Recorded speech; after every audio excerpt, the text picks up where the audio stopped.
got the holes drilled into the top of the cabinet for both the drain and the faucet.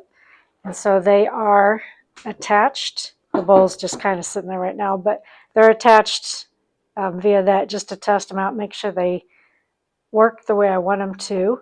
I do need to work on this. It's got a foam pad in between, but that makes it sit way up off. And I know I need to work on this a little more, but the bowl, you can see I've cut the hole. You can see that in the inner ring there, I have bent down the edges to kind of give it a depression, and I need to make it a little bit deeper so that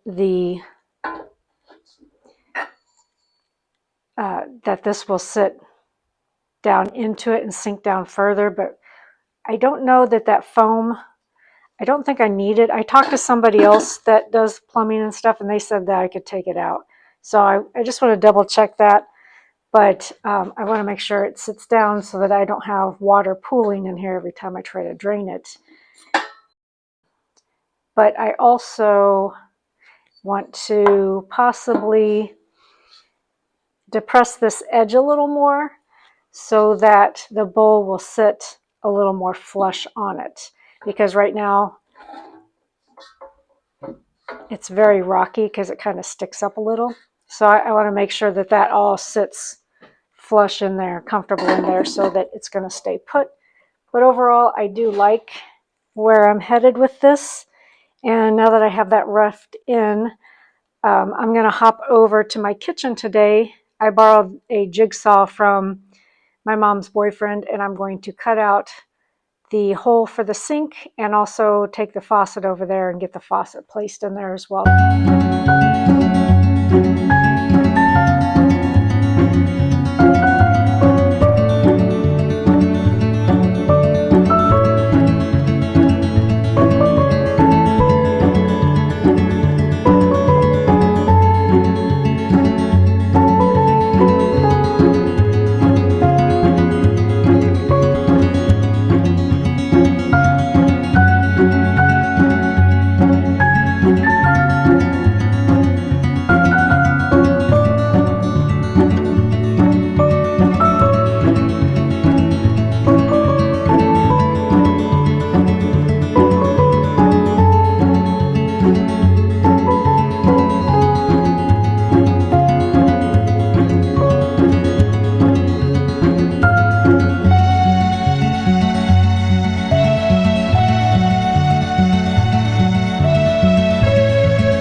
Upside down, of course, and I had put the drain on just to make sure the drain fit like it was supposed to and everything. So I'm going to need to take that off.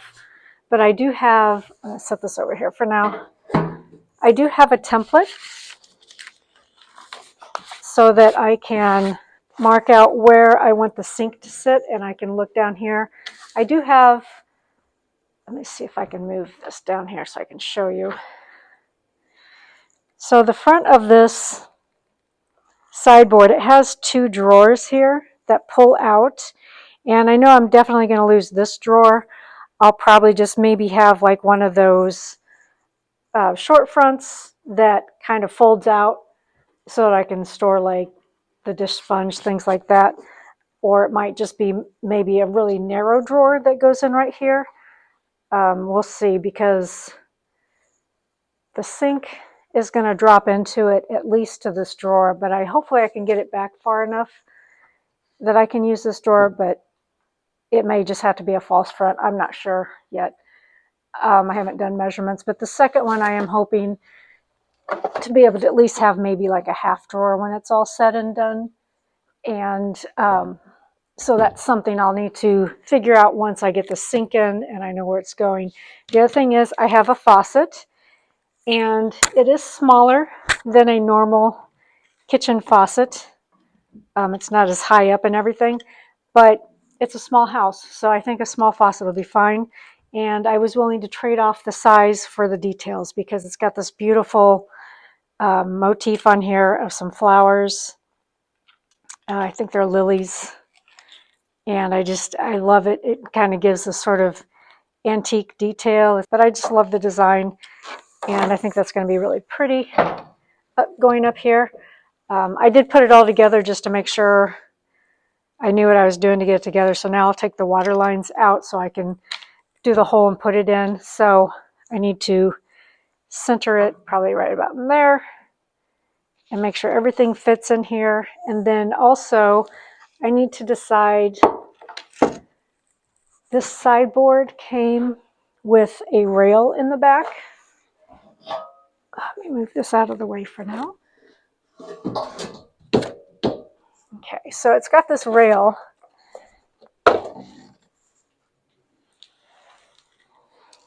that goes around the back like this. So I have to see if I want that, because I'm worried that if I have that there, that there's not going to be enough room for the faucet and everything, but we'll see. So I'm hoping that I can fit that. Let me see where center is. Actually right at center. If I can put it like that and leave that on the back, because I do like that kind of look on it. Yeah, it needs to be hammered down a little bit, but I'm not worried about that. And then the sink. The next thing I have to worry about is making sure, but I need to make sure the sink misses this lip. Let me show you here. So underneath this countertop, there's this lip here that goes, you can see right here. So I need to figure out that measurement.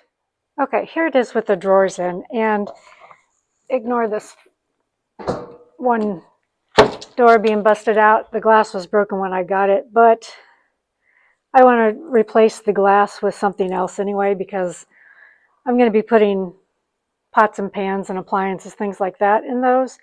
And I really don't want them having the pots bump up against the glass when I'm en route driving somewhere. So I'm going to replace it probably with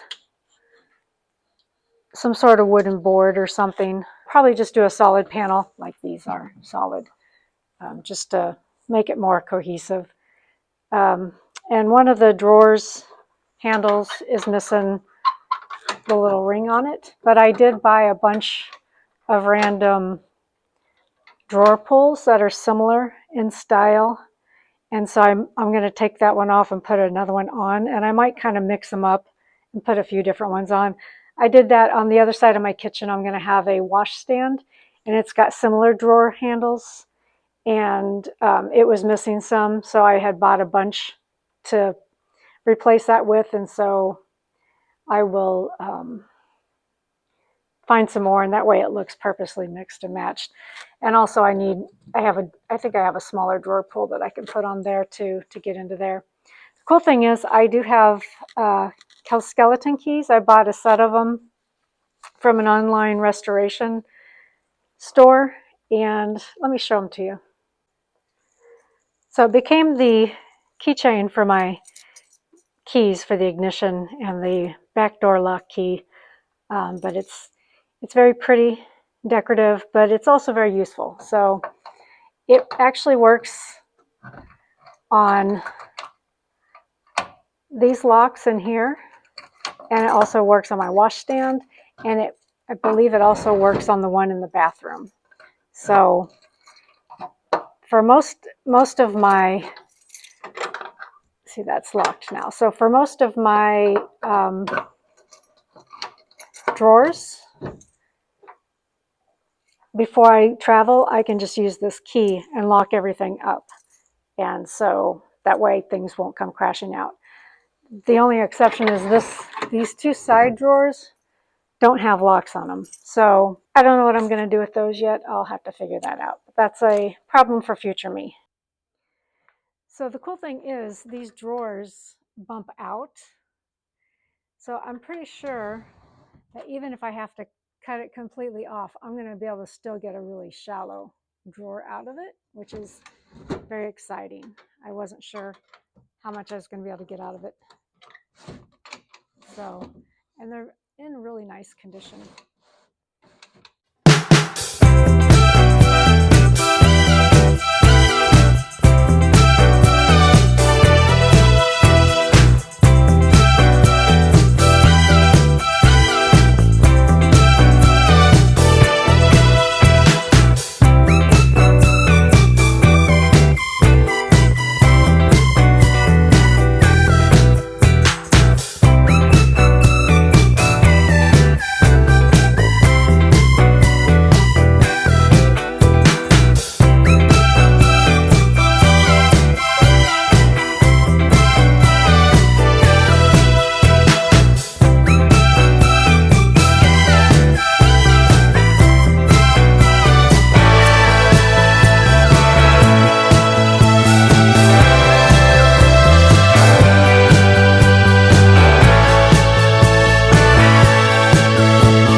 Very exciting.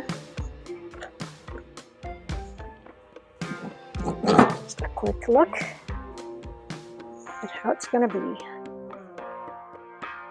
So there it is. It looks pretty good. Looks like the wood's bowed a little bit, but I think just with some silicone under there, it'll be fine.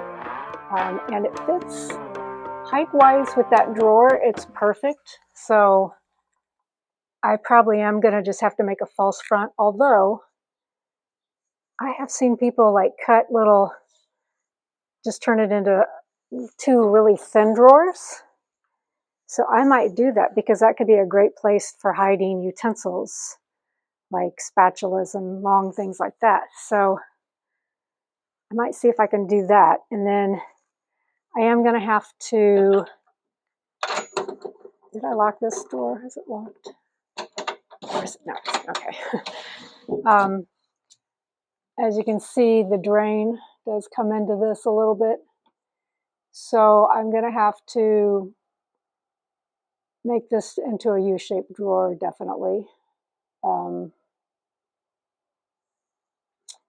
So I guess the next step is going to be figure out where that hits on the inside, so I know how far this way to go, and then cut it out so it'll just be a U-shaped. So that's going to be fun trying to figure those out, but I'm sure I will get it done.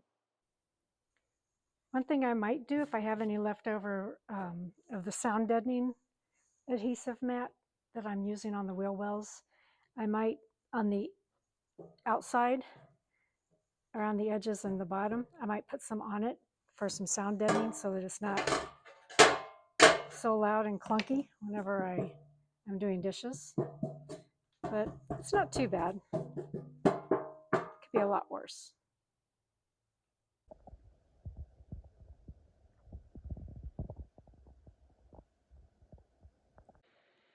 To keep track of everything I got to do for the plumbing system, I've made a list, which is probably not a complete list, but it does break it down by, I have the kitchen here and everything I got to do for the sink, for the kitchen sink.